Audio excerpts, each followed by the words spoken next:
adik-adik. Shalom, Bagaimana kabarnya? luar biasa. Berjumpa lagi dengan Kak Fana. Kak Vivin, Kak Yolanda. Sebelum kita memulai sekolah minggu, mari kita awali dengan doa yang akan dipimpin oleh Kak Vivin. Mari adik-adik kita berdoa. Ya Allah Bapa, terima kasih ya Tuhan untuk setiap berkat yang telah Kau berikan pada setiap kami Tuhan. Sebentar kami akan memuji memuliakan nama-Mu, biar Roh Kau memberkati Tuhan setiap pujian dan nyanyian yang akan kami naikkan. Terima kasih ya Bapa, dalam nama Yesus Kristus, haleluya, amin. Amin. Oke adik-adik, sekarang kita akan memuji Tuhan. Oh sukacitaku.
Mari adik-adik, sebelum kita mendengarkan firman Tuhan, mari kita menaikkan pujian Yesus cinta semua anak.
Shalom anak-anak sekolah minggu GPT Galilea dimanapun kalian berada ya. Ini kan kita masih online ya, belum bisa bertatap muka.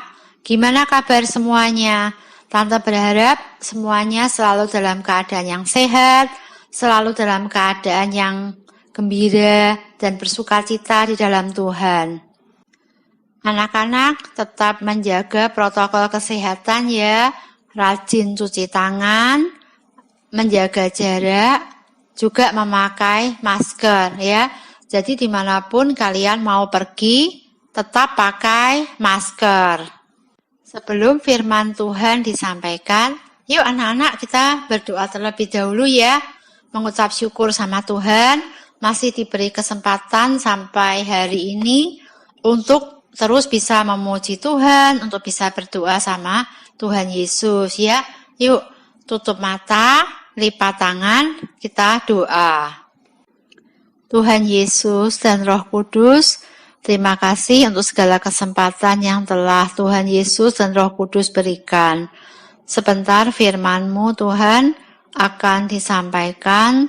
Tolong Engkau yang mengurapi lidah bibir kami Tuhan, untuk menyampaikan pesan Tuhan untuk anak-anak semua di GPT Galilea. Dan biarlah Tuhan firman-Mu menjadi penerang bagi kehidupan mereka. Anak-anak sekolah minggu semuanya selalu dalam keadaan sehat dan selalu dalam keadaan yang kuat di dalam Engkau Tuhan, serta Kau jadikan mereka sebagai kepala bukan sebagai ekor, dan Engkau memberkati kehidupan mereka dan melindungi. Terima kasih Tuhan Yesus dan terima kasih Roh Kudus. Amin. Firman pada hari ini menceritakan mengenai Rut. Rut itu ada di dalam kitab Perjanjian Lama. Rut pasalnya pendek ya, hanya pasal 1 sampai dengan pasal 4. Rut mempunyai seorang suami yang bernama Boaz, dan cerita mengenai Rut ini menceritakan mengenai ketaatan dan kesetiaan. Dengan ketaatan dan kesetiaan, maka itu akan mempunyai dampak yang sangat besar di kelak kemudian hari. Itu yang akan Tante ceritakan di sini. Kadang di dalam hidup ini, apa yang kita bayangkan itu tidak sesuai dengan apa yang menjadi kenyataan. Banyak sih contohnya seperti kitab Rut, seperti Nabi Yusuf, ya, dan lain-lain. Namun, Tante katakan di sini bahwa ketaatan dan kesetiaan itu pasti membuahkan sesuatu hal yang amat sangat positif. Pada suatu hari, terjadilah kelaparan yang melanda seluruh Israel. Ada sebuah keluarga ya, Bapak Elimelek dan Ibu Naomi. Karena kelaparan yang sangat hebat terjadi di negara mereka, maka Elimelek, Naomi, dan putra-putra mereka yang berjumlah 2 orang, mereka itu pergi ke daerah Moab untuk mencari makanan. Namun, pada saat mereka itu sudah ada tiba di negeri Moab, Elimelek wafat di sana. Terus kemudian anak-anak mereka menikah dengan, anaknya kan 2 ya tadi ya, yang satu menikah dengan Orpa, yang kedua menikah dengan wanita yang bernama Rut. Namun kedua putra mereka juga meninggal di tanah Moab. Sesudah kelaparan di Israel berakhir, Naomi, Orpa, dan Rut memutuskan untuk pulang kembali ke Israel.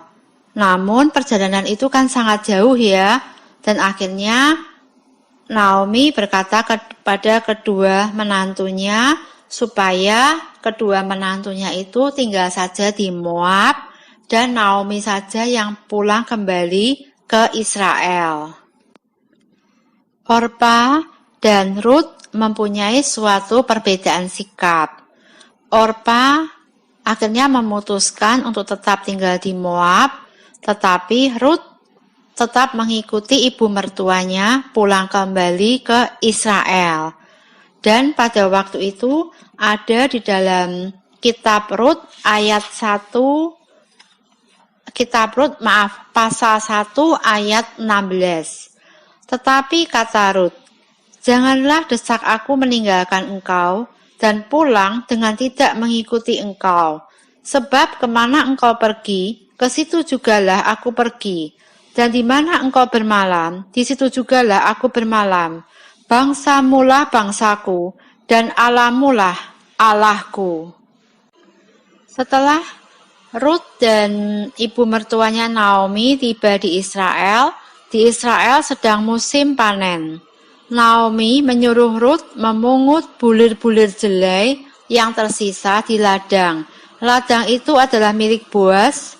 Boas itu masih kerabat dengan Elimelek, suami dari ibu Naomi. Boas melihat Ruth, dan Boas mengetahui segala sesuatu perihal Ruth dan apa yang sudah terjadi dengannya. Kau amat baik hati pada Naomi ya Ruth, kiranya Tuhan memberkatimu. Boas memberi Ruth makanan dan menyuruh pegawai-pegawainya untuk memperhatikan Ruth. Ruth menceritakan hal ini kepada Naomi. Naomi berkata kepada Ruth, waktu seseorang meninggal, kerabat terdekatnya harus mengurus keluarganya. Kerabat ini harus menebus mereka. Boas adalah kerabat penebus kita. Tetaplah engkau di dekatnya, Ruth. Maka Ruth tetap bekerja di tempat Boas. Boas semakin hari semakin menyukai Ruth karena kebaikan hatinya. Boas lalu membeli tanah Elimelek, suami dari Naomi, lalu mengurus Naomi dan Ruth. Dan kemudian Boas meminta Ruth untuk menikah dengannya. Setelah Ruth dan Boas menikah, Ruth melahirkan seorang anak laki-laki yang bernama Obed. Obed ini mempunyai anak yang bernama Isai. Jadi, Isai ini merupakan cucu dari Ruth dan Boas. Isai ini kemudian melahirkan anak yang bernama Daud. Ya, jadi Raja Daud yang sering kita dengar itu adalah keturunan dari Ruth dan Boas. Demikianlah Tuhan memberkati Boas dan Ruth beserta keturunannya.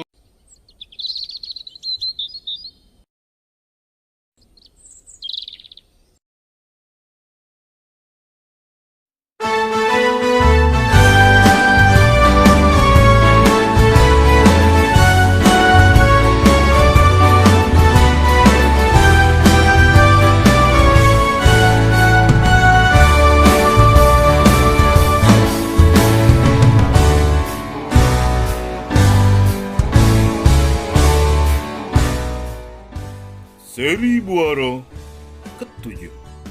Susi penuh kesetiaan. Susi, teman sekelas Anita juga. Susi sedang susah saat ini. Orang tuanya terjangkit virus COVID-19 dan dirawat di rumah sakit. Akibatnya, ia kerepotan mengurusi beberapa pekerjaan di rumah dan mengurusi adik-adiknya yang masih kecil.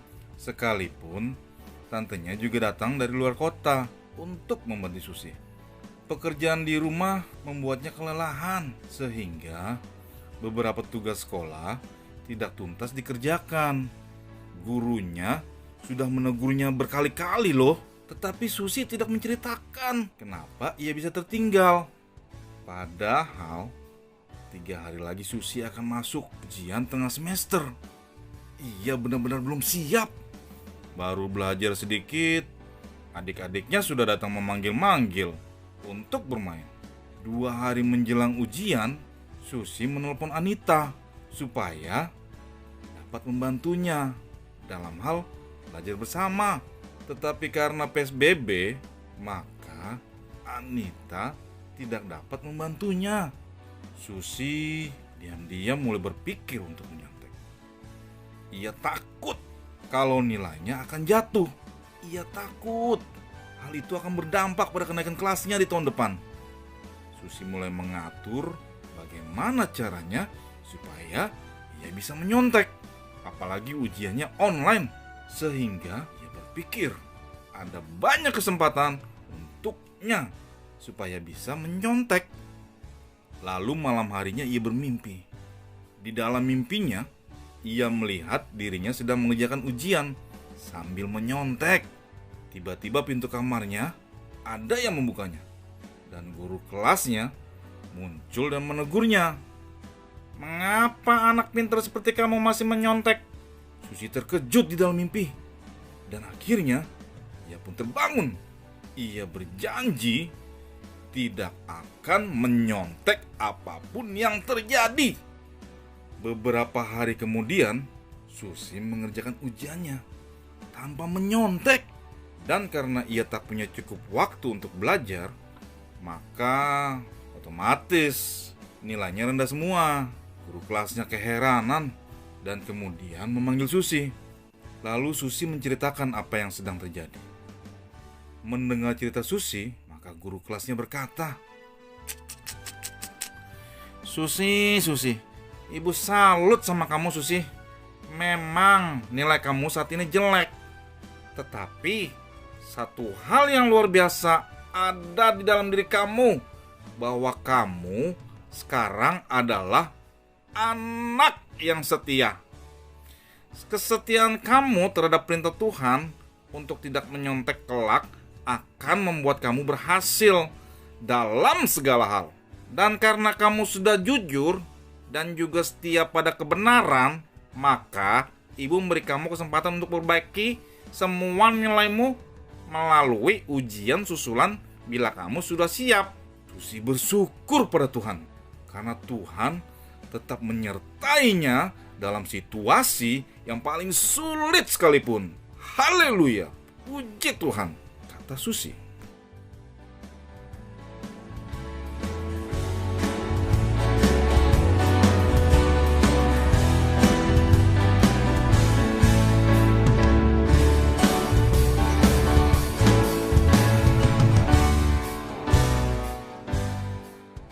Firman Tuhan sudah Tante Venita sampaikan ya. Terus pegang erat Tuhan ya seumur hidup kalian, karena hanya Tuhan Yesus satu-satunya Tuhan yang ada di dalam kehidupan kita dan satu-satunya Tuhan yang selalu menyertai kehidupan kita ya. Yuk sebelumnya kita dengerin lagu dulu ya.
Marilah semua anak-anak doa ya.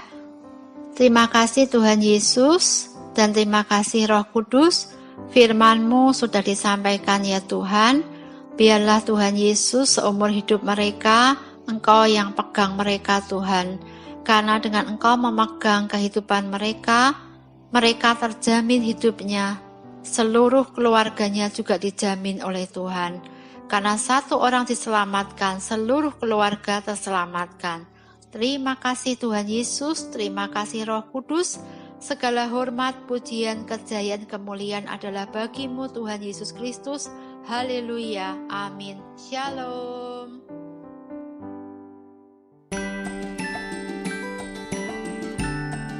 Halo semuanya, bagaimana kabarnya? Bertemu lagi bersama Kak Dian. Dan sekarang kita akan buat aktivitas sekolah minggu.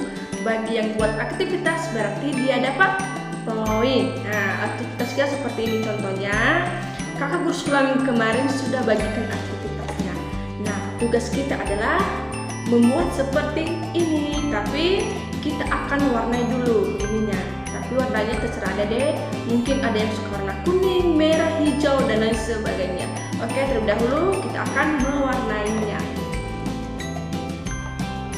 Oke deh, setelah kita mewarnainya, sekarang kita akan gunting sesuai pola yang ada di sini. Oke, kita akan gunting satu. Juga ini nanti kita akan gunting yang ada deh, dan garis-garis ini sesuai dengan polanya. Oke, setelah kita gunting, sekarang kita akan sambung-sambungkan dari seperti ini. Contohnya tadi seperti ini. Tapi sebelum kita akan kasih ini, kita akan kasih lem di belakang ini ya, biar bisa menempel. Setelah ini kita akan sambungkan di sini. Seperti juga nanti di bawahnya ada contohnya seperti ini. Kita akan sambungkan satu persatu. Setelah seperti ini ada, baru kita kasih di sini lagi. Nah, sudah jadi seperti ini cara buatnya. Kakak harap ada lebih kreatif daripada kalian. Oke, selamat mengerjakan. Tuhan Yesus memberkati. Amin.